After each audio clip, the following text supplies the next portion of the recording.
প্রিয় দর্শক বন্ধু, আজ আমি চলে এসেছি সরাসরি আলুর মাঠে। এখানে পরিস্থিতি দেখার জন্য যে আলুর কীরকম কী ফলন হচ্ছে এবং কীরকম কী বাজার চলছে।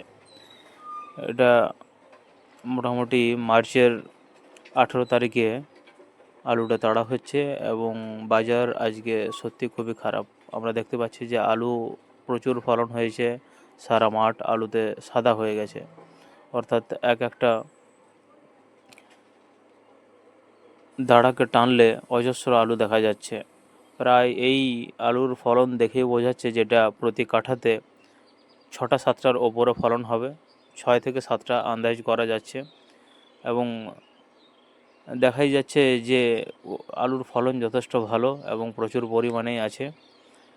এবং আলুর ফলন ভালো থাকলেও দামটা সত্যি খুবই খারাপ, কারণ প্রায় 230, 220, 240 এই দামের মধ্যে আলু বিক্রি করেছে আমাদের কাকা। এবং দামটা নিয়ে সে বড়ই অখুশি, কারণ 3 মাস ধরে পরিচর্যা করার পরে একটু ভালো দাম পেলে ভালো লাগতো। ফলন যেখানে খুব সুন্দর, সব কিছু পরিচর্যার কোনো রকম ত্রুটি রাখেনি, কিন্তু তথাপি এই দামটা এমন একটা দাম যেটা কিনা চাষ করে লাভ তো হওয়া সম্ভবই নয়, উপরন্তু ঘর থেকে লস যাবে।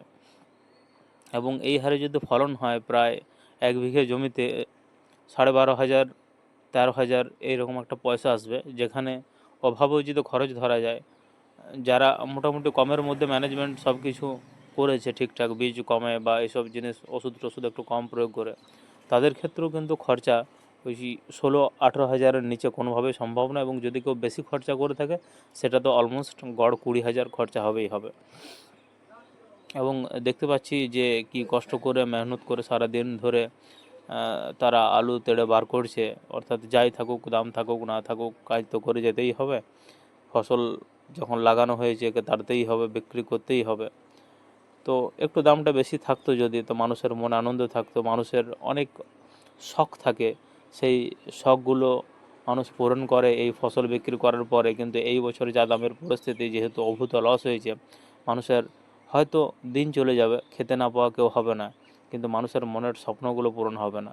অর্থাৎ পেট ভরলেও মন ভরবে না, এরকম একটা পরিস্থিতি। অনেক মানুষের স্বপ্ন থাকে একটু ঘর করা, একটু বাড়ি করা, বাড়ির কাজ কিছু থাকে, কিছু অনেক মানুষের গয়না টয়না বন্ধক দিয়েও চাষ টাস করে। সেক্ষেত্রে সেগুলো একটু তাদের আর্থিক সচ্ছলতা হলে সেই মানুষ সেই সমস্ত দায়গুলো